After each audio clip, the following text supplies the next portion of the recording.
¿Cuáles son los orígenes de esto? Los orígenes de esto yo los encuentro en el feminismo de primera ola, que fue un feminismo completamente noble, liberal y que surgió como consecuencia de los paradigmas liberales tras las revoluciones liberales clásicas, Francia, Estados Unidos, Inglaterra, nombres como Olympia de Gauche, Candice Stanton, Wollstonecraft, John Stuart Mill, etc. Lo que pedían era igualdad ante la ley, poder votar, ser votados, ir a las universidades, etc.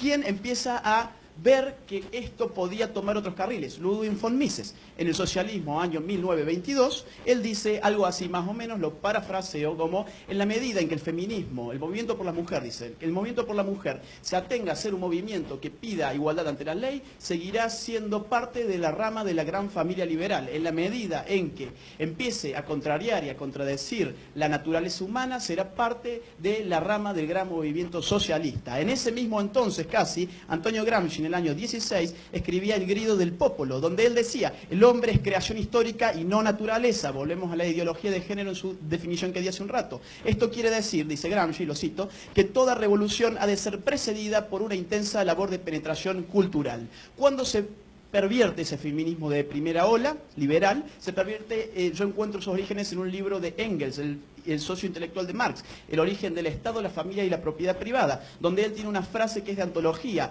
en la familia el hombre es el burgués y la mujer es el proletariado. ¿Qué estaba haciendo Engels? Estaba creando un puente entre los conflictos de clase y lo que él llamaba los conflictos de sexo en esa época.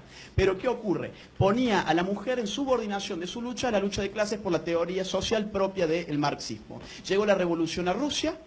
La mujer no solo que no se liberó, sino que fue más oprimida todavía. Ahora tenía que tener relaciones sexuales con los hombres en base a los criterios de clase. Eso está, bueno, el libro desarrollado en un subcapítulo, etc. Hubo, digamos, no una liberación de la mujer a partir de la revolución de las clases, sino todo lo contrario. Eso va a dar pie a revisar ese feminismo de segunda ola y va a nacer la ideología de género. El primer hito que yo encuentro en términos bibliográficos al respecto es el libro de Simone de Beauvoir, esta maoísta, pareja de Sartre, que escribe El segundo sexo, donde se resume su tesis en una frase que dice: no se nace mujer, llega uno a serlo. Insisto, no hay nada de natural en lo que traemos, sino hay un sistema que nos construye. Y si hay un sistema que nos construye, tenemos que atacar culturalmente a ese sistema. Esto se va a empezar a radicalizar cada vez más. Van a venir las feministas que mencionó mi contraparte, Kate Millett, Yolanda Firestone, Monique Wittig, que va a exclamar: la mujer no existe, siguiendo a Lacan. O sea, fíjense ustedes lo ridículo. Ella, ídola intelectual de un feminismo, dice que no existe el sujeto político que dice estar de su lado, ¿no? Y en los 90, Judith Butler, el género en disputa, con esta famosa frase que ya se citó: en verdad, el sexo siempre fue género. Es decir, no hay nada natural que traiga a nuestro cuerpo, sino todo es una construcción de la cultura. ¿Estoy pasado? Bien. ¿Esto para qué sirve? Hay ahora una teoría queer que, si la mujer no existe, es parte de una estrategia discursiva para poder incorporar en ese movimiento a personas no mujeres, los transexuales, los transgéneros, etcétera, etcétera, etcétera. Siempre frente a lo que nos oprime, que ¿qué es? Esto es un hilo conductor de todas estas teóricas: el heterocapitalismo. Yo creo que hay un gran peligro para la libertad, pero quisiera hacer antes esta aclaración que me une con Verbal, en el sentido de que el Estado no se tiene que meter moralmente en fijar lo que sería una identidad de género apropiada o no apropiada. Tiene que ser un Estado neutro, tiene que permitir que las personas se autoperciban como quieran, pero no tiene el Estado por qué a mí obligarme a percibir a otra persona de la misma forma que ella se autopercibe. Y los mecanismos represivos del Estado están legislando en ese sentido. Si yo dijera en Argentina, no conozco acá en Chile, si yo acá en Argentina dijera, por ejemplo, que un travesti es un hombre que se disfraza o que se amputa sus genitales, por ejemplo, que conforme a los datos de las ciencias más exactas, eso es lo que es, yo podría ir preso. De hecho, en Canadá, Alan Elliot fue preso 6 meses por discutir por Twitter con feministas. Entonces, ¿qué tiene que ver esto con el liberalismo, no? Gramsci decía: el Estado es hegemonía más coerción. La hegemonía de la ideología de género es el dato de nuestros tiempos y tiene un aparato coercitivo que la está protegiendo. Déjenme que les dé algunos ejemplos de cuál es el peligro de legislar sobre estos asuntos. Fíjense, en Suecia, el partido de izquierda está pidiendo leyes para obligar a los hombres a orinar sentados, porque quieren llevar la igualdad de género hasta el retrete. Allí tienen vocablos, digamos, ella y él se dice hon y han. Y ahora el Estado ha creado una neolengua que insertó la palabra gen, que no tendría carga de género.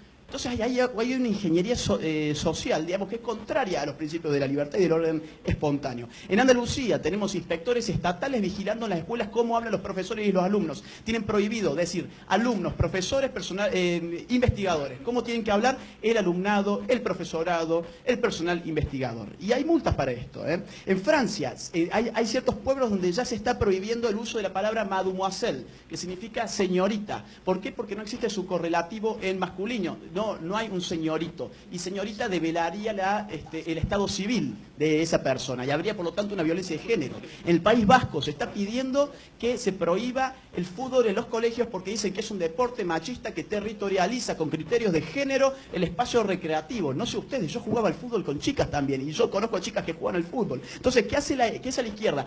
Busca generar conflictos donde no hay. Mete la dialéctica en donde ya no puede movilizar a la clase obrera porque vive mejor que nunca y porque no se suma más a la prédica de izquierda y entonces viene por grupos que no están definidos por su posición en los medios de producción.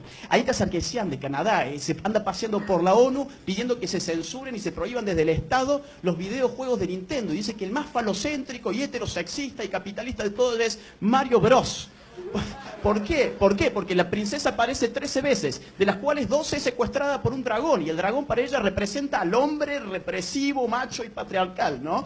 Entonces, fíjense lo que es el problema de trasladar el criterio de clase al criterio de género, y generar una suerte de conciencia de género que viene a suplir lo que en algún momento era la conciencia de clase. Ahora bien, el reconocimiento de las identidades de género por parte del Estado no tiene que implicar su financiamiento compulsivo.